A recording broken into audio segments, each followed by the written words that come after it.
بسم اللہ الرحمن الرحیم۔ السلام علیکم۔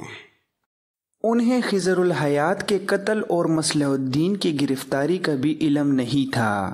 غیاث بلبیس کو مشورہ دیا گیا تھا کہ وہ سلطان صلاح الدین ایوبی کو اطلاع بھجوا دے، لیکن اس نے یہ کہہ کر اس مشورے پر عمل نہیں کیا تھا کہ تفتیش مکمل کر کے اصل صورتحال سے سلطان کو آگاہ کرے گا۔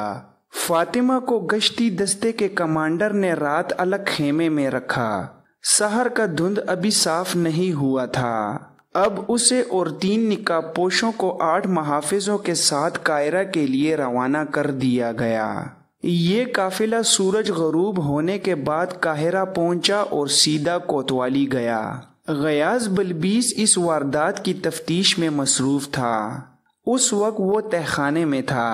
اس نے مصلح الدین کے گھر کی تلاشی لی اور وہاں سے اس کی دوسری بیوی کو برآمد کر لیا تھا۔ وہ اپنے آپ کو ازبک مسلمان بتاتی تھی۔ اس نے بلبیس کو گمراہ کرنے کی بہت کوشش کی۔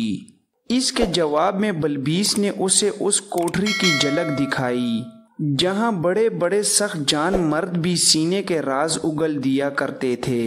لڑکی نے اعتراف کر لیا کہ وہ یروشلم سے آئی ہے اور عیسائی ہے۔ اس نے اعتراف کے بعد بلبیس کو اپنے جسم اور دولت کے لالچ دینے شروع کر دیے۔ بلبیس نے مصلح الدین کے گھر کی تلاشی میں جو دولت برآمد کی تھی، اس نے اس کا دماغ ہلا دیا تھا۔ وہ سمجھ گیا تھا کہ مصلح الدین کیوں صلیبیوں کے جال میں پھنس گیا تھا۔ خود لڑکی اس قدر پرکشش اور چرب زبان تھی کہ اسے ٹھکرانے کے لیے پتھر دل کی ضرورت تھی۔ بلبیس نے اپنا ایمان ٹھکانے رکھا۔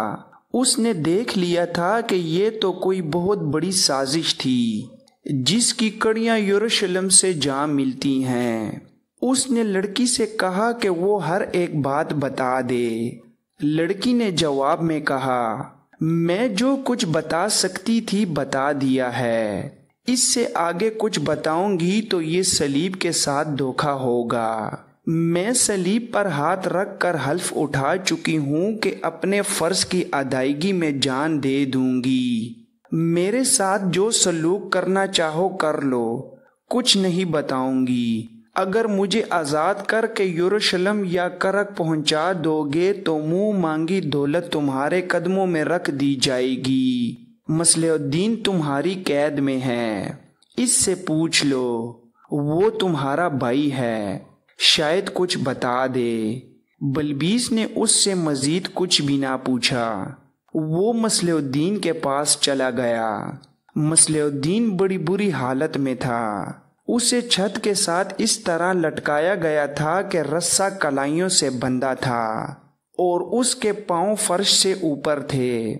بلبیس نے جاتے ہی اس سے پوچھا، مصلحہ دوست، جو پوچھتا ہوں بتا دو، تمہاری بیوی کہاں ہے اور اسے کس نے اغوا کرایا ہے؟ اب تمہیں کچھ اور باتیں بھی بتانی پڑیں گی۔ تمہاری دشتہ اپنے آپ کو بے نقاب کر چکی ہے۔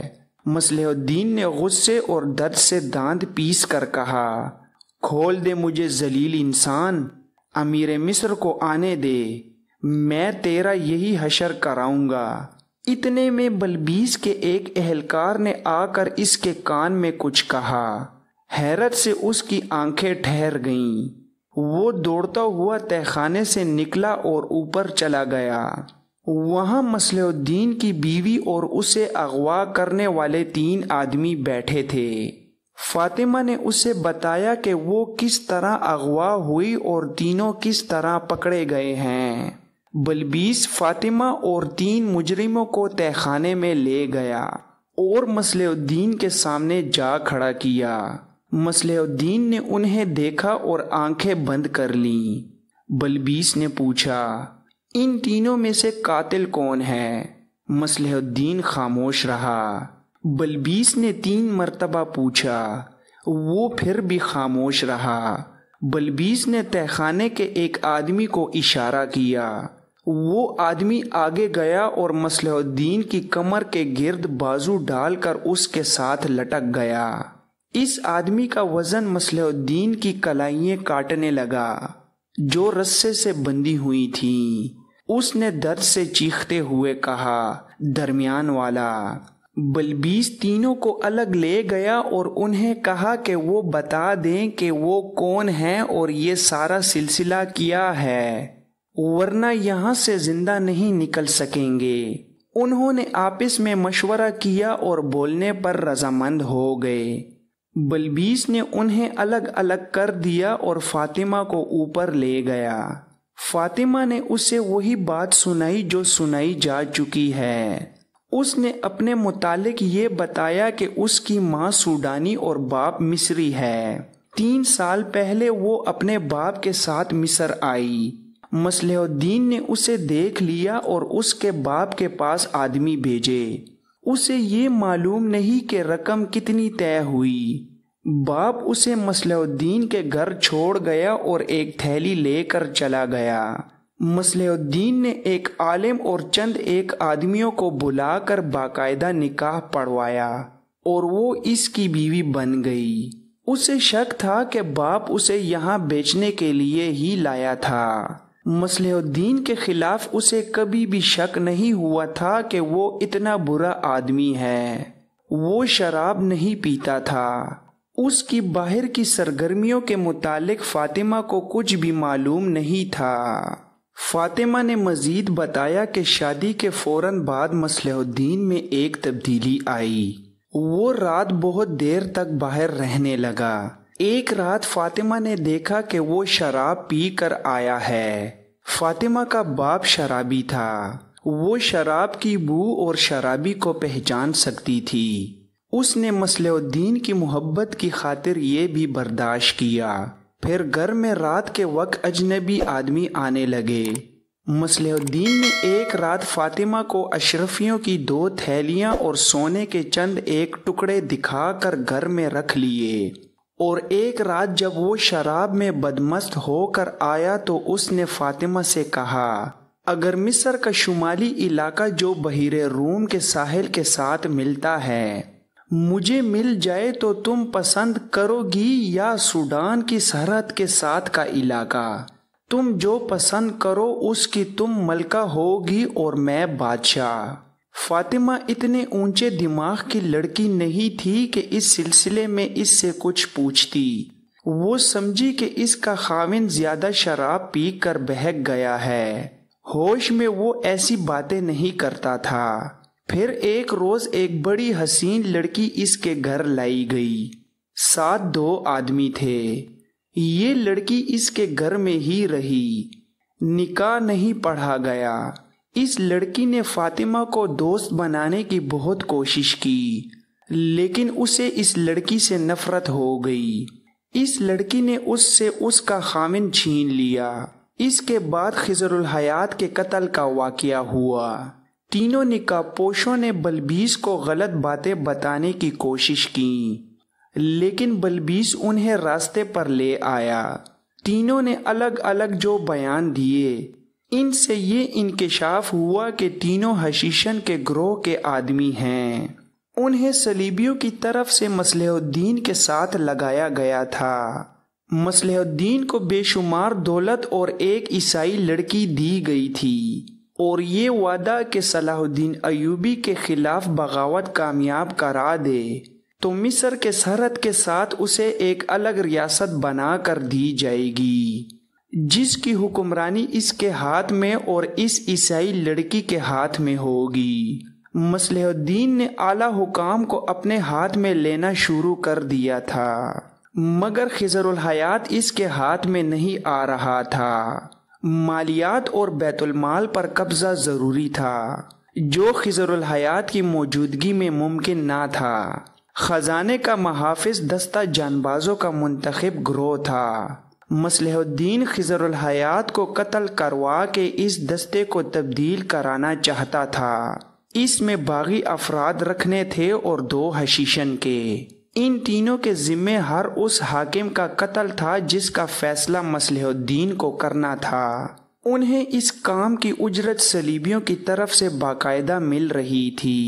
وہ چونکہ یہ کام کاروبار اور پیشے کے طور پر کرتے ہیں، اس لیے فالتو اجرت لینے کی بھی کوشش کرتے ہیں۔ اسی لیے انہوں نے مصلح الدین سے 50 اشرفیاں اور سونا الگ مانگا جو اس نے خضر الحیات کے قتل کے بعد انہیں نہیں دیا۔ اس نے کہا تھا کہ تمہیں پوری اجرت مل رہی ہے۔ انہوں نے اسے قتل کی دھمکی دی تو اس نے انہیں اپنی بیوی پیش کی اور کہا کہ تمہیں اس کی اچھی قیمت مل جائے گی۔ فاطمہ اس کے ساتھ تعاون نہیں کر رہی تھی۔ مصلح الدین ابھی تک چھت کے ساتھ لٹکا ہوا تھا۔ اسے بیان لینے کے لیے اتارا گیا تو وہ بے ہوش ہو چکا تھا۔ جاسوس لڑکی کی کوٹری میں گئے تو وہ مری پڑی تھی، اس کے منہ سے جھاگ نکل رہی تھی۔ طبیبوں نے آ کر دیکھا اور کہا کہ اس نے زہر کھا لیا ہے۔ اس کے پاس چھوٹا سا ایک کپڑا پڑا ہوا تھا، صاف پتہ چلتا تھا کہ اس میں زہر بندھا ہوا تھا جو لڑکی نے اپنے کپڑوں میں کہیں چھپا رکھا تھا۔ بہت دیر بعد مصلح الدین ہوش میں آیا، لیکن وہ بہکی بہکی باتیں کر رہا تھا۔ بولتے بولتے چپ ہو جاتا اور پھٹی پھٹی نظروں سے سب کو دیکھنے لگتا، پھر بے معنی باتیں شروع کر دیتا۔ طبیبوں نے اسے دوائیاں کھلائیں لیکن اس کا دماغ اذیت اور پکڑے جانے کے صدمے سے بگڑ گیا تھا۔ اسی رات غیاث بلبیس کے پاس ایک معزز شخصیت آئی۔ اس کا نام زین الدین علی تھا۔ اس نے بلبیس سے کہا کہ اسے پتہ چلا ہے کہ کچھ جاسوس اور تخریب کار پکڑے گئے ہیں اور وہ بھی کچھ انکشاف کرنا چاہتا ہے۔ زین الدین مذہب، سیاست اور معاشرت کے میدان کا بزرگ قائد تھا۔ وہ پیر و مرشد کے مسلک والا تو نہیں تھا، لیکن بڑے بڑے حاکم بھی اس کے مرید تھے۔ چھوٹے سے چھوٹا آدمی بھی اسے پیروں کی طرح مانتا تھا۔ اسے حاکموں اور معاشرت میں اونچی حیثیت کے 2-4 افراد سے پتہ چلا تھا کہ سلطان صلاح الدین ایوبی اور اس کی فوج کی غیر حاضری سے دشمن فائدہ اٹھا رہا ہے اور ایسی چابک دستی سے سازش اور بغاوت کا زہر پھیلا رہا ہے کہ کسی کو پکڑنا آسان نہیں۔ زین الدین نے غیاث بلبیس اور علی بن سفیان کے نائب حسن بن عبداللہ کو بتانے کی بجائے اپنے طور پر اس تخریب کاری کی جاسوسی شروع کر دی تھی۔ فوج کے چھوٹے بڑے افسر بھی اس کی محفل میں آتے تھے۔ اس نے ان سے بہت سی باتیں معلوم کر لی تھیں اور متعدد ذمہ دار افراد کے نام اور ان کی سرگرمیاں بھی معلوم کر لی تھیں۔ اس نے دراصل ذاتی طور پر تخریب کاروں کے خلاف اپنا ایک گروہ تیار کر لیا تھا جس نے نہایت نازک راز حاصل کر لیے تھے۔ ایک مصری وقوع نگار محمد فرید ابو حدید نے اپنی تصنیف صلاح الدین ایوبی میں سازش اور بغاوت کے انکشاف کا صحرا زین الدین علی کے سر باندھا ہے اور 3-4 مورخین کے حوالے دیے ہیں، لیکن اس دور کی جو تحریریں محفوظ ہیں ان سے پتہ چلتا ہے کہ محکمہ مالیات کے ناظم کے قتل سے صلیبیوں کی یہ سازش بے نقاب ہوئی تھی، جس کے اہلکار وہ مسلمان تھے جن پر سلطان صلاح الدین ایوبی کو اعتماد تھا۔ بہرحال اس بزرگ شخصیت کی ذاتی کاوش اور اس کا جو حاصل تھا وہ قومی سطح کا ایسا کارنامہ تھا جسے مورخین نے بجا طور پر خراج تحسین پیش کیا ہے۔ اس نے بلبیس سے کہا کہ وہ ابھی کچھ دن اور اپنی جاسوسی جاری رکھنا چاہتا ہے تاکہ ہر ایک سازشی کی نشاندہی ہو جائے، لیکن ان تخریب کاروں کی گرفتاری کی خبر شہر میں مشہور ہو گئی ہے جس سے ان کے ساتھی روپوش ہو جائیں گے۔ اس نے نام اور پتے وغیرہ بتا دیے، اپنے آدمی بھی بلبیس کے حوالے کر دیے۔ حسن بن عبداللہ کو بلا لیا گیا۔ حسن اور بلبیس نے فیصلہ کیا کہ سلطان صلاح الدین ایوبی کو فوری طور پر اطلاع دے دی جائے۔ اس کے لیے زین الدین کو ہی منتخب کیا گیا اور اسی روز اسے 12 سواروں کے محافظ دستے کے ساتھ شوبک روانہ کر دیا گیا۔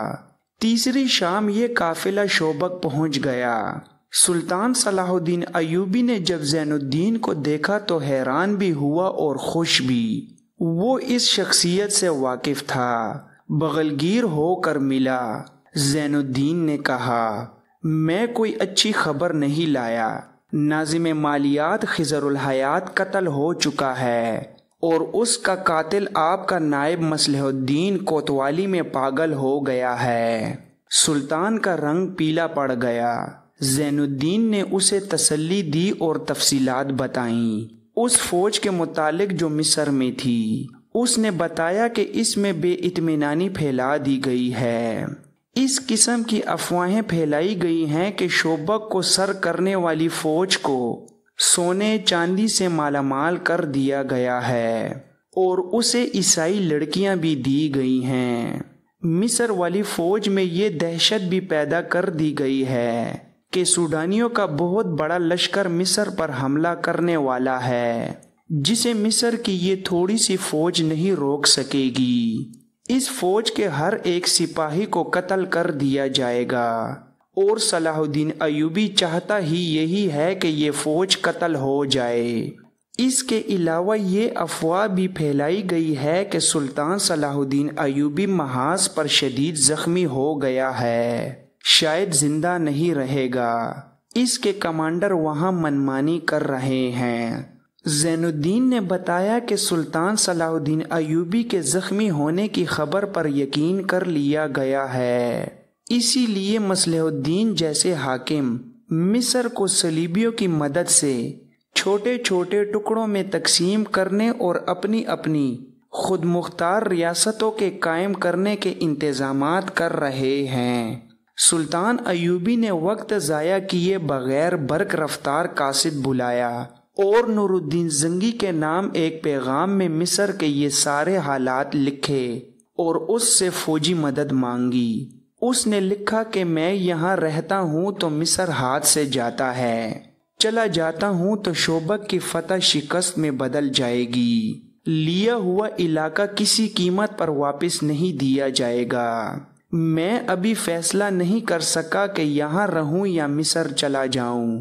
اس نے قاصد سے کہا کہ وہ دن اور رات گھوڑا بھگاتا رہے، گھوڑا تھک جائے تو جو کوئی سوار سامنے آئے اس سے گھوڑا بدل لے، کوئی انکار کرے تو اسے قتل کر دے، رفتار کم نہ ہو، اور اسے یہ ہدایت بھی دی کہ اگر وہ دشمن کے گھیرے میں آ جائے تو نکلنے کی کوشش کرے اور اگر پکڑا جائے تو پیغام منہ میں ڈال کر نکل لے، دشمن کے ہاتھ پیغام نہ لگے۔